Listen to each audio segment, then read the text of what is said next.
Bismillah.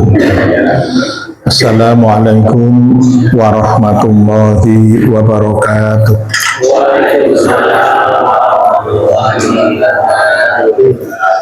Innal hamdalillah nahmaduhu wa nasta'inuhu wa nastaghfiruh wa na'udzu billahi min shururi anfusina wa min sayyiati a'malina. May yahdihillahu fala mudilla lahu wa may yudlil fala hadiya lahu. Wa asyhadu an la ilaha illallah wahdahu la syarika lahu wa asyhadu anna Muhammadan abduhu wa rasuluh. Allahumma salli wa sallim ala nabiyyina Muhammad sallallahu alaihi wasallam. Ya ayyuhalladzina amanu taqullaha haqqa tuqatih wa la tamutunna illa wa antum muslimun. Amma ba'du. Alhamdulillah, puji syukur kehadirat Allah Subhanahu wa taala. Malam hari ini kita bisa diberi kesempatan oleh Allah Subhanahu wa taala untuk bisa hadir bersama-sama di masjid yang sama-sama kita cintai. Mudah-mudahan Allah Subhanahu wa taala meridhoi apa yang kita lakukan pada hari ini. Amin. Bapak-bapak yang saya hormati, pada kesempatan malam hari ini mari kita sama-sama melakukan review, melihat prestasi kita di dalam hal beribadah kepada Allah Subhanahu wa taala. Mereview, melihat tingkat keimanannya, mereview dan melihat implementasi yang sudah kita lakukan. Karena sekali lagi manfaat yang kita dapatkan itu adalah ketika ilmu yang kita pelajari, ilmu yang sudah kita pahami itu diamalkan. Kita hadir di majelis ilmu dapat pahala, tapi itu belum selesai. Ya. Kita punya kewajiban hadir di majelis ilmu, tapi akan ada kewajiban berikutnya bagi yang sudah paham. Kewajibannya adalah melaksanakan, mengamalkan. Kalau itu sebuah perintah maka harus dilaksanakan. Tapi kalau sebuah larangan berarti harus ditinggalkan. Nah, oleh karena itu, mari kita sama-sama bertanya kepada diri kita masing-masing untuk melihat kita sudah belajar ilmu dari usia ya mungkin kepala 2 gitu ya, 20-an, sampai sekarang sudah kepalanya 3, mungkin ada yang sudah 4 gitu ya. Sudah ada yang 5 ada ya? Nah, 5, saya sudah 5 ini. Nah, ini mari kita sama-sama lihat. Oh, Bapak itu masih berapa? Kepala 4 Pak ya?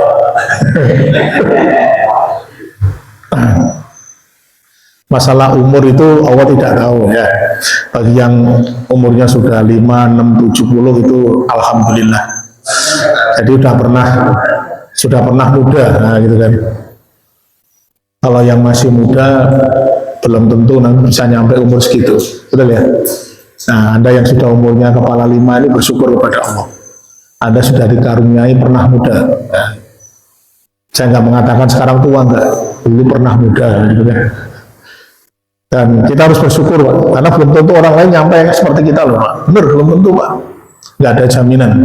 Nah, mari tugas kita untuk melihat ya, apakah yang kita pelajari selama ini sudah kita amalkan atau masih banyak yang belum. Itu satu. Terus yang kedua, kalau kita ingin masuk surga itu seperti saya selalu contohkan, seperti kita mau bekerja atau kita mau masuk perguruan tinggi itu harus punya prestasi. Ya, harus punya prestasi. Kalau kita tidak punya prestasi, susah. Betul ya? Kan susah. Pasti orang yang punya perusahaan akan milih karyawan yang baik. Universitas akan milih pelajar yang baik. Gitu. Nah, tinggal kita cari apakah kita ini sudah termasuk layak atau belum. Nah, nanti kita tanya diri kita masing-masing. Nah, hari ini saya akan mengajak sedikit ya untuk bicara tentang akhlak ya, tentang akhlak kita, di mana ini disadari atau tidak pasti hampir tiap hari kejadian. Ya, hampir tiap hari kejadian terkait dengan marah. Bapak pernah marah nggak Pak? Marah? Pernah? Belum? Tiap hari marah? Hari ini kira-kira coba dipikir sebentar kan? Dari saya bangun tidur sampai saya duduk di masjid ini tadi, saya marah nggak ya? Gitu. Marah nggak kira-kira? Enggak? Marah? Marah itu apa pengertiannya? Marah. Seseorang marah biasanya kenapa? Biasanya kalau Bapak marah biasanya ada apa? Ada sesuatu apa? Yang bikin marah? Yang bikin marah itu apa? Yang bikin marah apa? Biasanya apa yang bikin marah ini? Kesalahan atau apa? Yang spesifik apa kira-kira? Pernah nggak misalnya nih, saya nggak tahu ya, Bapak pernah minta dibuatkan kopi misalnya, ternyata marah-marah gitu, pernah nggak? Atau lihat anaknya atau udah marah gitu, pernah nggak? Atau apa? Nah itu apa kira-kira menyebabkan marah apa biasanya? Kecewa. Kecewa terhadap apa? Sesuatu. Jadi orang itu akan marah ketika apa yang dia inginkan, apa yang dia harapkan, kenyataannya nggak sesuai. Betul ya, gambarnya kan gitu kan. Anda pengen dibikin kopi, ternyata kok kopinya kok asin. Kopi kok asin. Ada marah, loh saya pengennya nggak kayak gini gitu. Nah, biasanya orang akan marah penyebabnya itu, ya macam-macam. Definisinya macam-macam, tapi intinya adalah saya berharap seperti ini kok dilakukannya beda. Nah, itu akan marah. Betul ya, kira-kira begitu penyebab utamanya. Nah, sekarang apakah marah itu diperbolehkan apa tidak? Nah, pertanyaannya kan begitu. Karena setiap hari kita ketemu, orang kalau marah biasanya yang terjadi apa?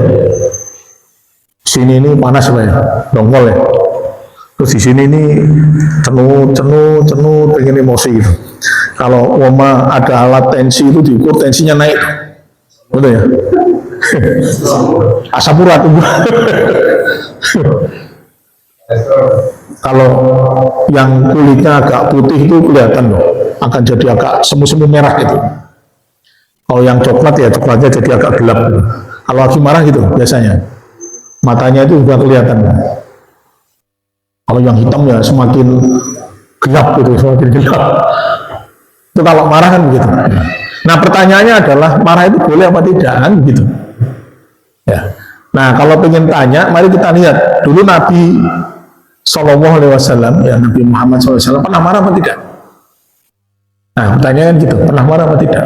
Marah itu kan satu hal yang memang Allah berikan ke setiap manusia ini. Jadi semua orang ini, termasuk yang di luar masjid ini, semuanya itu punya potensi untuk bisa marah. Anak kecil aja marah bisa, betul kan? Sesuatu yang dia minta tidak kita berikan, marah.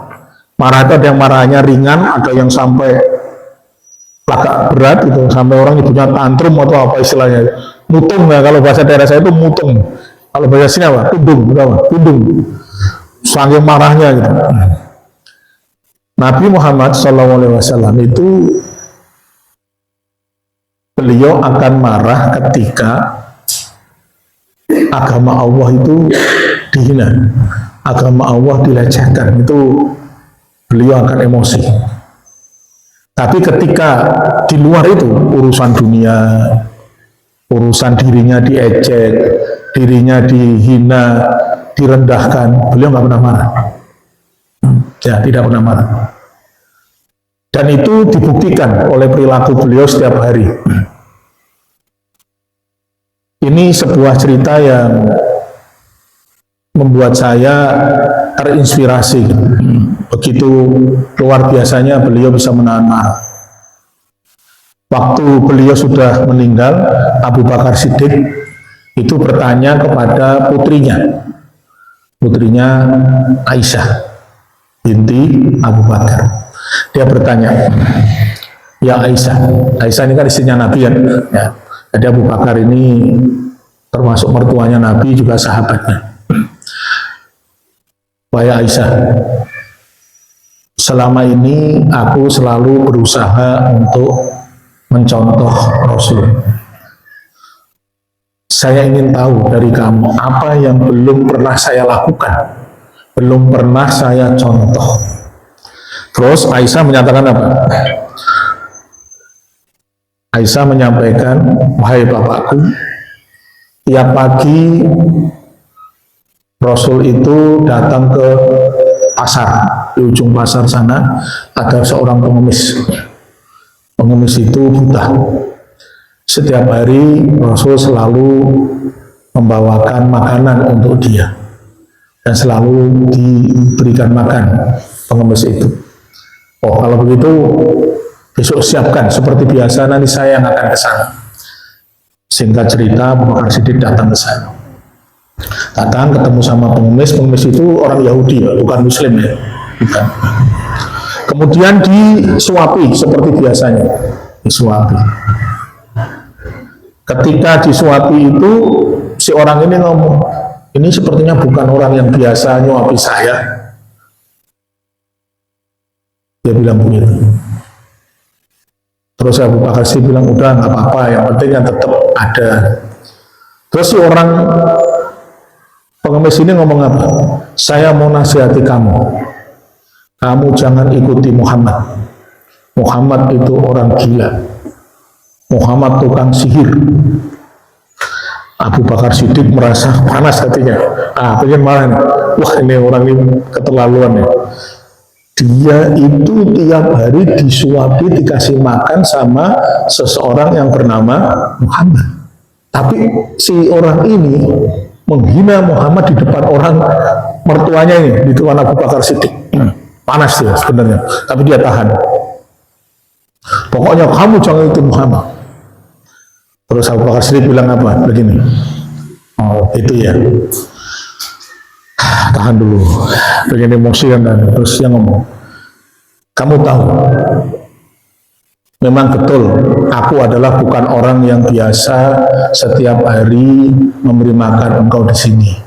Yang menyuapi kamu bukan saya. Ya, karena cara kamu beda. Cara menyuapinya itu beda. Karena orang nyuapi itu kalau pelan-pelan kan ini. Nah, dirasakan itu beda. Kadang kalau orang agaknya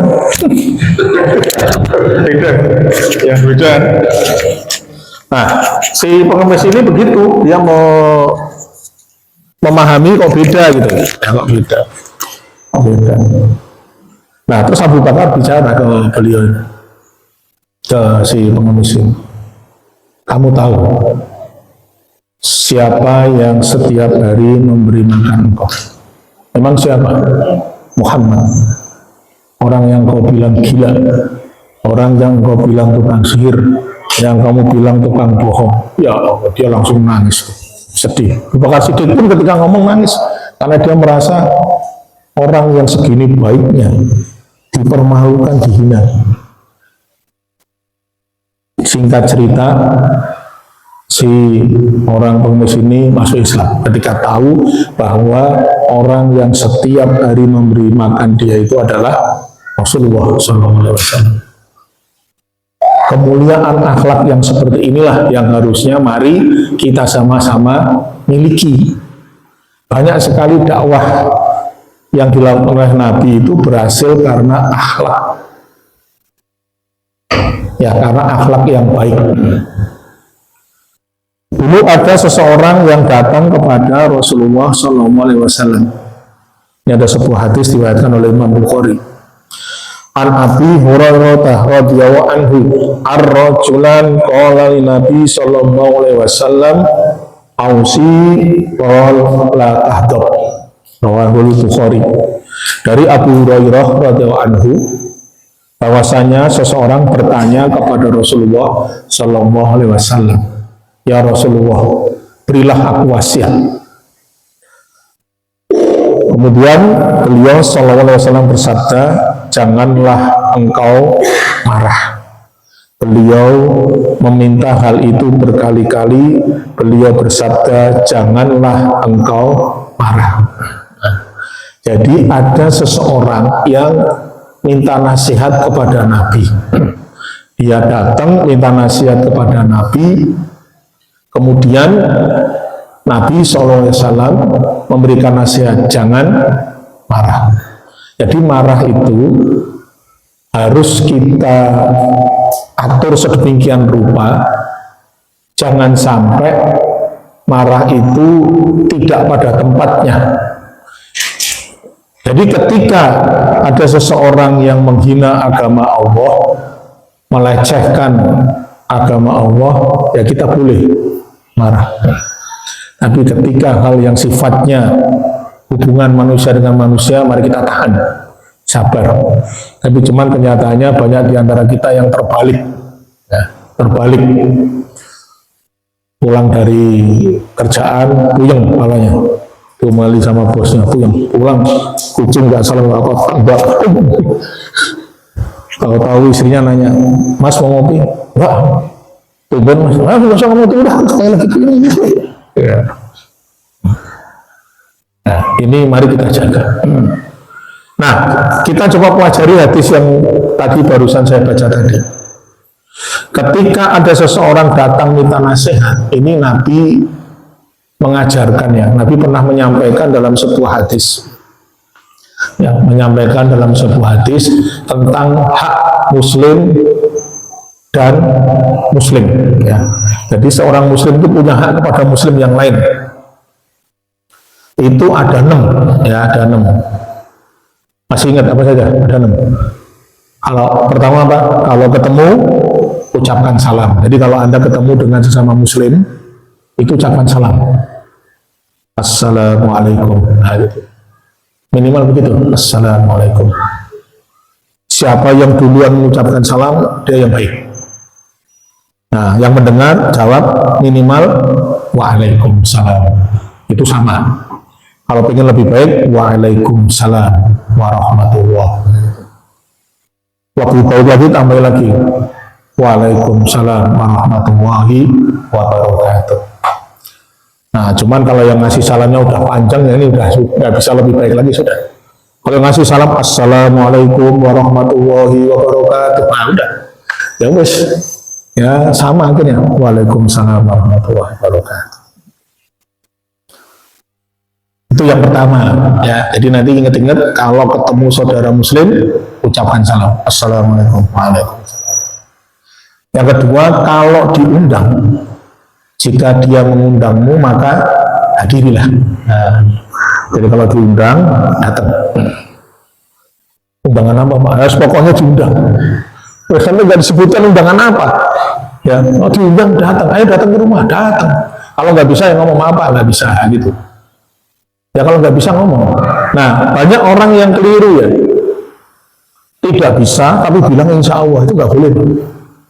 Insya Allah itu kalau saya 100% bisa datang, saya mau datang, baru bilang insya Allah. Besok diminta hadir misalnya, ya ada yang besok ke rumah saya. Besok saya bisa, insya Allah, nah gitu. Tapi kalau wah besok saya kerja pulang malam, jangan bilang insya Allah. Bilang, Pak saya mohon maaf nggak bisa hadir. Besok saya kerja pulang malam, ya gitu. Jadi insya Allah itu dipakai ketika 100% kita bisa dan mau hadir. Nah itu ya, jangan salah menerapkan, karena kalau salah nanti nggak dapat pahala. Ya. Jadi kalau diundang datang, apalagi undangannya walimah pernikahan. Siapa yang nikah Pak? Ya bisa dia sendiri nikah atau menikahkan anaknya, nah gitu kan? Kan bisa saja. Saudara teman kita sama muslim mengundang kita, dia yang nikahan kan bisa juga kan ya. Tapi kalau umur-umur kayak saya gini biasanya dia ngundang saya itu menikahkan anaknya biasanya. Jadi jarang yang saya diundang dia nikah sendiri, itu jarang ya. Kecuali teman saya di pabrik yang masih muda umurnya 20-25 nikah, saya diundang dia nikah sendiri ya. Itu biasanya yang undang itu kalau usianya seusia saya nih jarang nikah lagi, itu jarang. Jarang sampai saya sekarang itu belum nemu. Biasanya nikahkan anaknya, Pak anak saya mau sana, oh ya. Pak datang Pak saya mau nikah lagi, itu jarang. Ya jarang Pak ya. Itu yang berikutnya. Hak berikutnya apa? Kalau dia meminta nasihat, maka beri nasihat. Nah ini contoh nih, ada seseorang datang kepada Nabi minta nasihat, dikasih nasihat. Jadi kalau nanti suatu saat teman kita, saudara kita yang sesama muslim datang, Pak bisa kasih nasihat Pak. Oh kamu jangan begitu, masa minta nasihat sama saya. Bukan begitu, udah kasih nasihat saja. Kalau memang kita ngerti ya, kalau nggak ngerti ya sudah. Nasihat apa gitu. Bagaimana kalau, wah saya kalau masalah ilmu itu belum paham. Nah begitu saja ngomong, saya belum paham. Nah nggak apa-apa, dijawab apa adanya, nggak usah gengsi. Berikutnya kalau ada yang bersin, ya seorang muslim bersin, kemudian yang bersangkutan mengucapkan alhamdulillah, maka doakan yarhamukallah. Jadi kalau lihat temannya, Haji, alhamdulillah dengar begitu, yarhamukallah. Jawab itu, kalau namanya hak muslim sama muslim itu jadi menjadi wajib. Wajib. Hak itu kan hak dia, jadi kewajiban saya. Gitu. Tapi kalau dia diam aja gimana Pak? Karena ada yang haji itu tidak mengucapkan alhamdulillah. Ada yang malah nyebut kalimat-kalimat yang macam-macam lah ya. Singkong atau tahu gitu. Wah, terserah, kalau itu nggak usah didoain, biarin aja. Karena kita nggak punya kewajiban untuk mendoakan.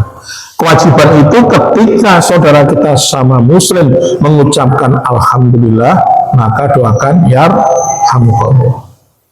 Ya ini bagi kita yang mendengar. Nah kemudian dia kalau mau mendoakan kita, jawabannya yahdikumullahu wa yuslihu balakum. Ini amalan-amalan kecil yang mari kita praktekkan. Ya. Kalau adanya pas dia kalau nggak kedengar gitu ucapin alhamdulillah itu. Nah nggak dengar ya nggak apa-apa, nggak dengar. Ya kan nggak dengar kan, perintahnya kan kalau dia mengucapkan alhamdulillah, kan nggak dengar nggak apa. Nah kalau dia bersin saya nggak tahu gimana, ya nggak apa-apa kan nggak tahu. Gitu. Kalau alhamdulillah ya ucapkan yarhamukallah. Gitu. Tapi ini jangan pas sholat ya, jangan pas sholat ya. Pas sholat jangan ya. Alhamdulillah, ya alhamdulillah, baru jangan. Pas sholat nggak usah, karena sholat itu ada bacaan khusus yang harus dibaca. Ya. Nah kalau sakit, nah ini ada saudara kita muslim sakit, maka suruh ditengok, datangi, kunjungi.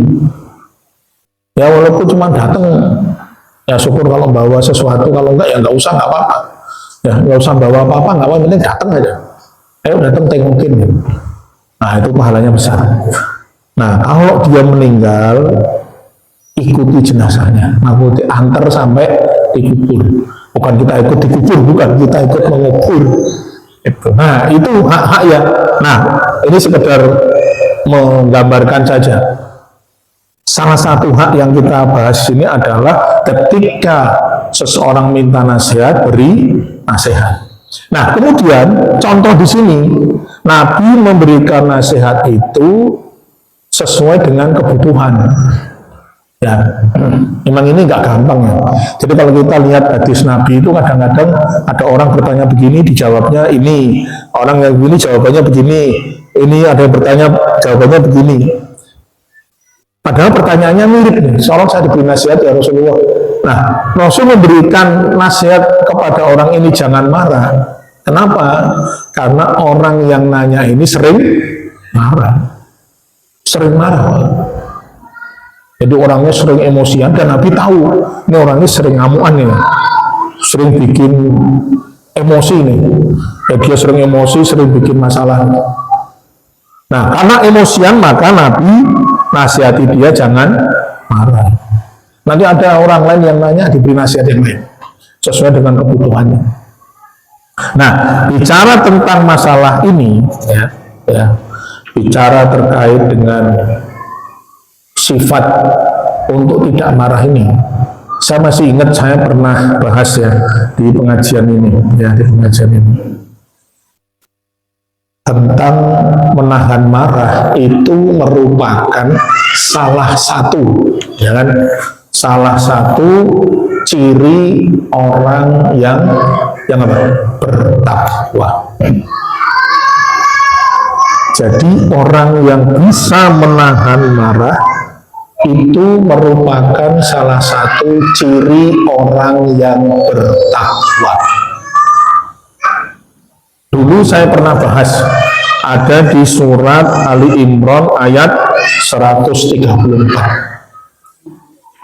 Di mana Allah jelaskan alladzina yunfiquna fis sarra'i wadh-dharra'i wal kadhiminal ghaidha wal 'afina 'anil nas wallahu yuhibbul muhsinin. Orang yang bertakwa yaitu orang-orang yang menafkahkan hartanya baik di waktu luang maupun sempit. Jadi orang bertakwa itu orangnya nggak mungkin pelit, tidak mungkin bakhil, tidak mungkin kikir. Dia selalu menafkahkan hartanya, nggak hitung-hitungan. Ya. Kalau masih mikir, aduh, gimana nih, waduh, gimana nih, berarti belum. Ketakwaannya masih perlu ditingkatkan. Nah, kemudian berikutnya disebutkan orang-orang yang menahan amarahnya. Nah, jadi kalau kita masih sering marah, sehari bisa lebih dari 3 kali kayak minum obat ini bahaya, dikurangi, tahan. Kenapa? Ini karena ciri orang yang bertakwa. Sementara yang masuk surga adalah orang yang bertakwa. Jadi kalau ingin tahu kita itu sudah bertakwa atau belum, ciri-cirinya ini sudah ada atau belum? Kalau belum berarti saya harus memenuhi ciri-ciri itu, gitu. Ya kan begitu dong. Kalau orang yang di sekolah ketahuan, orang yang masuk perguruan tinggi itu nanti nilai minimal semua pelajaran harus di atas 7 misalnya. Ya kita tinggal lihat, yang 6 ya nggak bisa. Ada yang 5 apalagi, nggak bisa. Udah nggak bisa diterima, Pak. Nggak bisa. Nah, Allah memberikan informasi kepada kita bahwa surga itu diperuntukkan bagi orang yang bertakwa. Orang bertakwa cirinya ini. Kita suruh mengukur sendiri. Jadi sudah masuk belum ya? Kalau belum, diperbaiki supaya ketika waktu kita hidup di dunia ini habis, kita sudah memiliki ciri ini, gitu. Nah, salah satu cirinya di sini menahan amarahnya. Jadi jangan marah. Jadi kalau dibilang jangan marah itu berarti mau marah, tapi ditahan, nah, gitu. Ditahan, puyeng ya Pak. Bisa nahan marah, tahuan berat kan memang ya, betul ya? Kalau misalnya nih, saya mau nanya, kalau bapak-bapak ingin marah kepada orang yang lebih tinggi, punya jabatan lebih tinggi, punya kondisi lebih mampu bandingkan kita dengan orang yang setara atau di bawah, lebih mudah nahan marah yang kemana? Yang lebih tinggi atau lebih rendah? Yang ke atas kan? Lebih mudah ya? Iya. Kalau saya bekerja di perusahaan, diomeli sama yang punya pabrik, sebetulnya jengkel, tapi ya udah, diomeli sama yang punya. Nah, itu semua gimana coba? Iya kan? Betul kan? Lebih gampang nahannya. Betul ya? Kita diomeli sama gubernur datang, wah mau gimana? Ya udah, channel di. Nah, tapi kalau yang membuat marah itu orang di bawah kita, sama atau di bawah, disitulah tingkat ujian yang sebenarnya. Jadi kalau Bapak, ya kita semua ini, ada seorang kiai datang, buat kita emosi, kita nahan diri, gampang Pak. Gampang. Saya memang posisinya lebih tinggi bandingkan kita, udah tokoh masyarakat, tahan aja. Tapi kalau sama-sama warga begini, bikin masalah sama kita nih, apalagi kita lebih tinggi jabatannya di masyarakat misalnya ya. Nah, itu ujian sebenarnya. Nabi memberikan gambaran orang yang seperti ini di dalam sebuah hadis. Rasulullah SAW bersabda, man kadoma hoidon wa huwa qadirun ala ayyun fidahu ta'ahummahu azza wa jalla ala ru'usil khalaiki yaumal qiyamati hatta yukhairuhu minal huril aina masya'a. Ini coba perhatikan ya. Barang siapa yang dapat menahan kemarahan padahal dia mampu melakukannya. Nah, ini. Jadi kalau menahan marah tapi memang dia nggak mampu, tidak masuk dalam hadis ini. Jadi barang siapa yang dapat menahan kemarahan padahal dia mampu melakukannya, nah berarti itu kan orang yang levelnya sama atau di bawah. Anak kita bikin masalah, nah, marah bisa. Kok bisa nahan? Dikasih pahala apa? Nah ini. Maka Allah Subhanahu wa Ta'ala akan memanggilnya di hadapan orang-orang pada hari kiamat, sehingga dia disuruh memilih bidadari yang dia sukai. Luar biasa ya. Jadi nanti di akhirat semua manusia itu dikumpulkan, semua dari Nabi Adam alaihissalam sampai nanti yang terakhir, nanti nggak tahu namanya siapa, paling terakhir kiamat kumpul. Nah, orang yang punya amalan seperti ini kalau ibarat orang sekolah nih, seorang pelajar yang salah satu nilainya istimewa nih, istimewa. Kalau pelajaran kan banyak kan, ada matematika, ada IPA, ada IPS, bahasa Indonesia. Nah, ini satu pelajaran menahan amarah. Nah, orang yang bisa menahan amarah, padahal dia mampu melakukannya, nanti pas hari kiamat orang pada kumpul dipanggil di hadapan Allah, dipanggil. Ya kayak kita lagi kumpul ramai orang dipanggil, namanya si A bin B dari desa Cerewet Sukadamai Cikupa, woi datang. Perhatian semuanya, orang ini dulu pernah diuji, dibikin emosi oleh anaknya, pernah dibikin emosi oleh anak buahnya, tapi dia bisa menahan amarahnya. Perhatikan, silakan kamu milih bidadari yang mau pilih. Luar biasa. Jadi bapak-bapak yang di dunia ini pengen nanti punya yang cakep-cakep, udah di akhirat saja, nggak usah mikir di sini. Cuman satu Pak, ini Pak, gampang Pak, tahan amarah.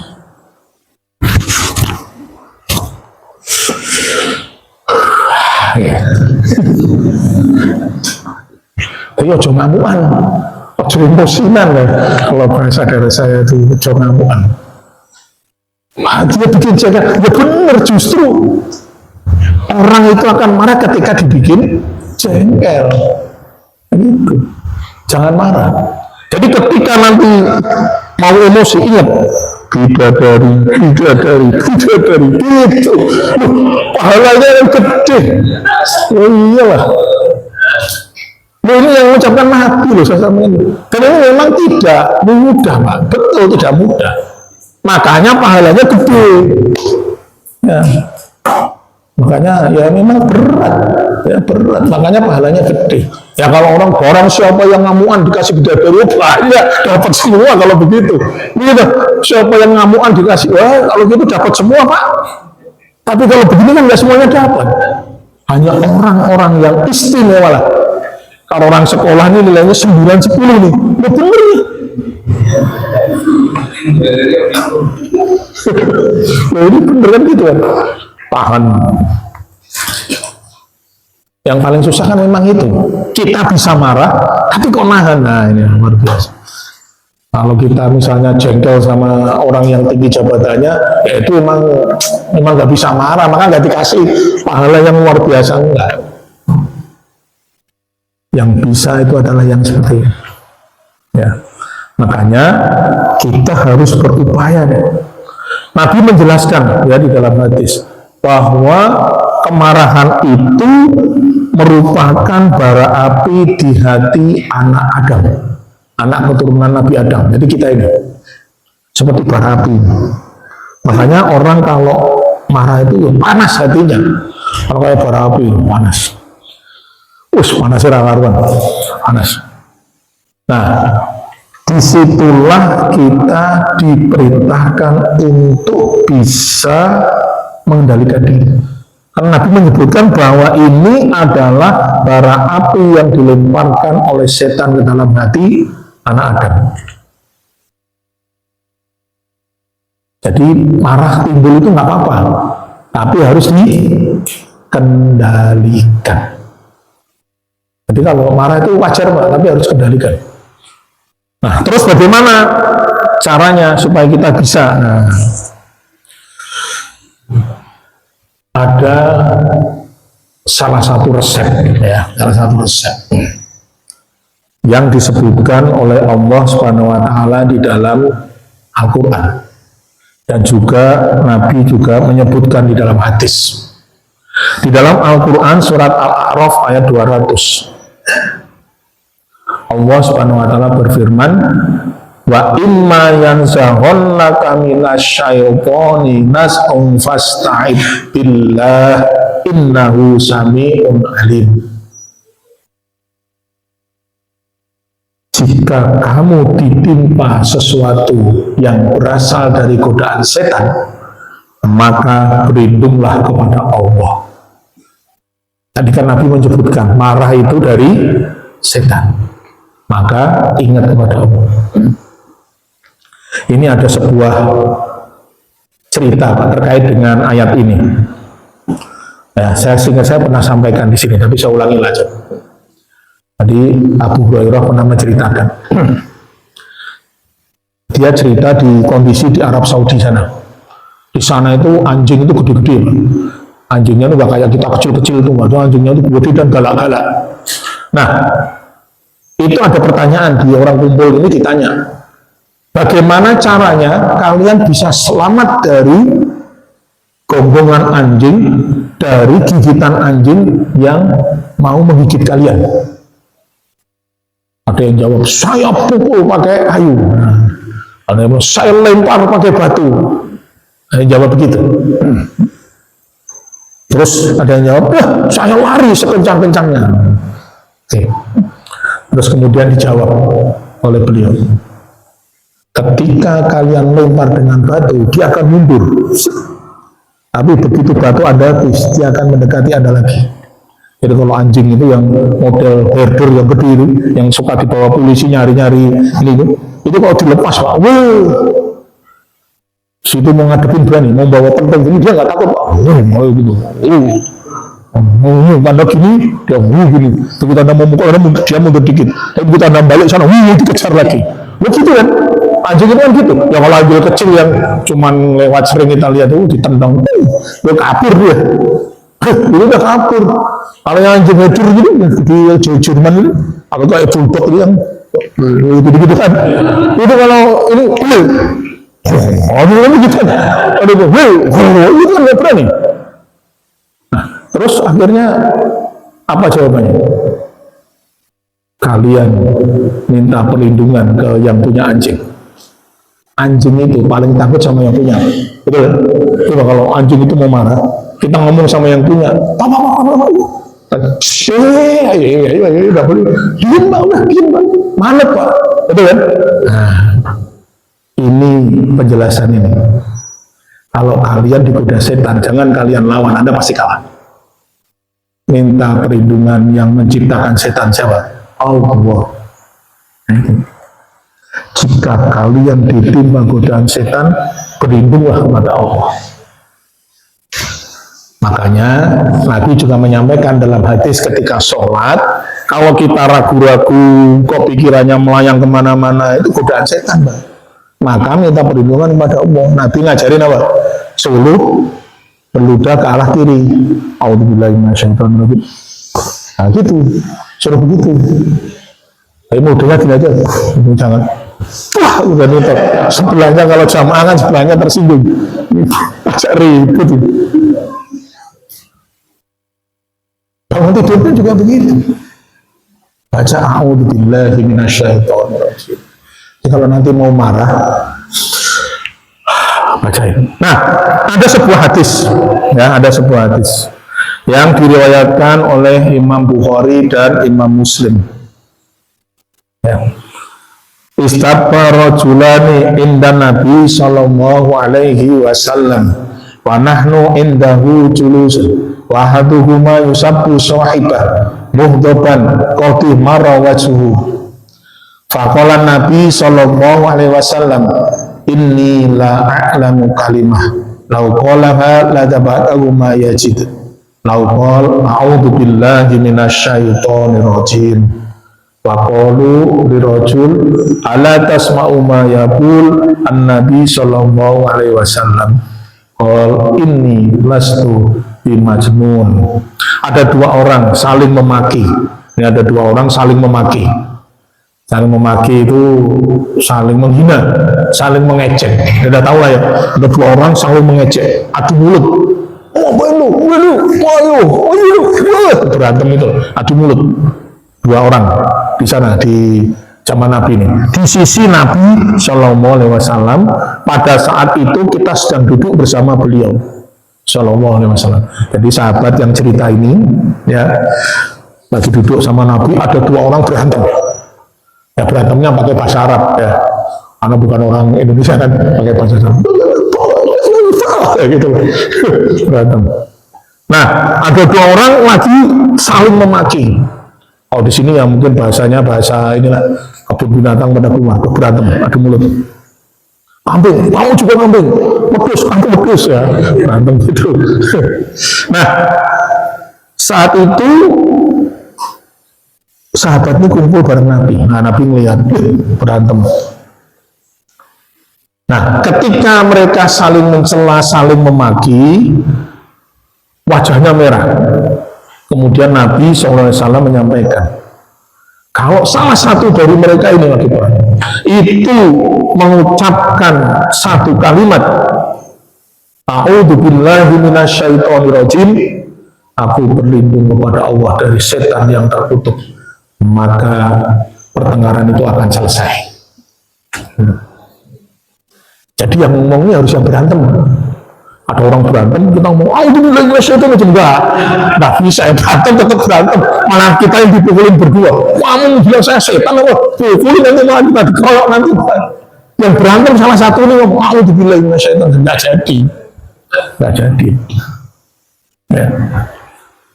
Jadi ini yang harus dipahami gitu. Jadi kalau berantem dipisah, disuruh baca istighfar, baca ta'awudz, nah gitu. A'udzubillahi minasyaitonirrajim. Ini salah satu kaidah ajaran yang Nabi ajarkan. Jadi kalau kita mau emosi nanti nih belum sampai adu mulut di rumah, lihat anak, lihat istri, lihat tetangga mau emosi, a'udzubillahi minasyaitonirrajim. Nah gitu. Harusnya udah gak marah Pak. Setannya lungo, setannya pergi. Kok masih emosi? Ya setannya gini. Masih emosi ya setannya itu. Karena setannya kan kabur dengan itu. Nah kok gak kabur? Ya setan itu. Nah kemudian diajarkan pula oleh Nabi ya, ini hadis lagi, kalau kita posisi mau marah ya, Nabi menyampaikan dalam sebuah hadis, idza ghadiba ahadukum wa huwa qa'imun falyajlis fa inna anhul ghadabu wa ila falyattakhij. Jika salah seorang dari kalian marah, nah ini ya, dalam keadaan berdiri, maka hendaklah dia duduk. Jika belum hilang marahnya, maka hendaklah dia berbaring. Nah, ini hadis Nabi ini. Jadi kalau kita lagi berdiri, ngapain lu? Duduk aja.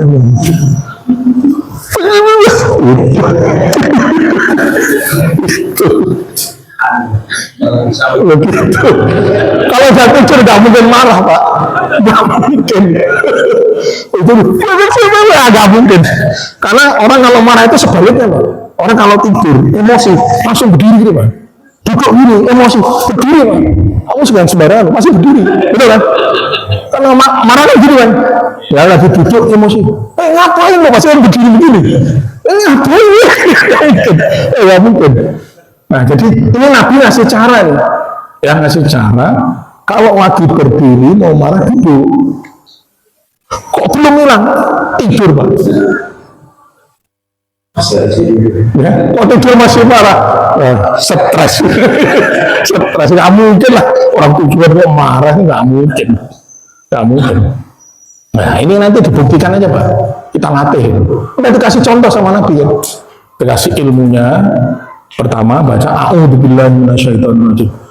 Masih mumet duduk, masih mumet tinggal tiduran aja sudah. Nah itu. Jadi jangan dibalik, karena mau dibalik tambah emosi, ya tambah emosi. Nah ini yang mari kita sama-sama coba perhatikan diri kita masing-masing, kita lihat, mari kita amalkan. Ya walaupun ini kecil ya, tapi kalau ini harusnya tiap hari misalnya kita marah, tiap hari emosi, tapi kita bisa kendalikan. Itu selain berpahala Pak. Saya pernah membaca jurnal kesehatan. Ya. Jadi orang yang bisa mengendalikan emosi itu bisa mengendalikan tekanan darahnya itu tidak akan tinggi. Ya satu itu. Terus yang kedua dia itu tidak akan stres. Tidak akan stres. Nah caranya tadi sudah diajarkan oleh Nabi. Kalau orang-orang lain pernah ngajarin yang berbeda. Saya dulu pernah ikut training yang ngajarin orang Jepang. Orang Jepang itu dia ngajarinya emosi itu harus dilampiaskan. Dilampiaskan, tapi jangan ke orang yang bersangkutan. Itu. Makanya itu ada macam-macam di sana itu. Kalau di perusahaan disiapkan Pak, satu ruangan yang isinya itu boneka-boneka bentuk orang-orang yang bikin kita emosi. Jadi bosnya itu masih ada, boneka bosnya itu selalu ada. Pimpinan-pimpinan manajer-manajer itu ada. Jadi kalau saya jengkel gara-gara bos saya masuk situ, saya tahu dia ngapain lu. Kamu tadi bikin saya tadi, jangan bikin saya jadi lo, gitu. Terlampiaskan, nah gitu, itu caranya orang Jepang gitu. Lalu tegang juga nggak apa-apa, dokter nggak apa-apa, terlampiaskan. Habis itu keluar nggak lega, ketemu bosnya, tapi bos, barusan saya hajar, padahal cuma bonekanya tuh. Itu cara pertama. Cara kedua itu dia cerita di rumah itu dia depannya ada pohon, dia nggak mau masalah pabrik dibawa ke rumah, nggak mau. Jadi begitu mau masuk rumah dia ngomong sama pohon. Hon, saya tadi diomelin bos Hon. Saya nggak mau ini nanti saya emosi ke istri saya emosi ke anak saya. Saya titip emosi saya dulu sama kamu ya. Oke, besok saya ambil masuk. Nggak marah nggak apa di situ. Begitu mau berangkat mampir. Hon, kemarin saya ambil lagi Hon. Terima kasih. Berangkat. Itu ngajari. Saya tidak dengan orang Jepang. Orang kok kayak begini. Ini ajaran mana lagi? Saya cuma cerita. Saya lagi dapat pelajaran kayak begitu. Cuma nggak saya pakai. Ngapain? Kayak gitu. Malah tadi anak saya ngeliat, bapak ini aduh. Ini bapakku ini. Gitu nanti anak saya ngeliat begitu kan. Bener kan? Yang mendingan ikutin ajaran Nabi jelas. A'udzubillahi minasyaitonirrajim. Nah begitu. Untuk berbaring, mau berdiri, berdoa, begitu. Karena ini adalah yang diajarkan oleh Nabi. Nah, kalau kita itu mengikuti apa yang diajarkan oleh Nabi, itu pasti dapat pahala. Itu pasti dapat pahala. Makanya mari kita lakukan yang kecil-kecil ini ya. Udah ini ya, susah ya. Ya, jadi ini dulu yang saya sampaikan. Mari kita praktekkan mulai pulang dari sini, dari rumah sampai rumah kok bikin emosi. A'udzubillahi minasyaitonirrajim. Oh masih belum nih, tidur saja sudah. Nanti istrinya pun, oh tidur, udah tenang saja, diam saja udah. Ya, demikian dari saya. Subhanallahumma wa bihamdika asyhadu an la ilaha illa anta astaghfiruka wa atubu ilaik. Assalamualaikum warahmatullahi wabarakatuh. Ya Nabi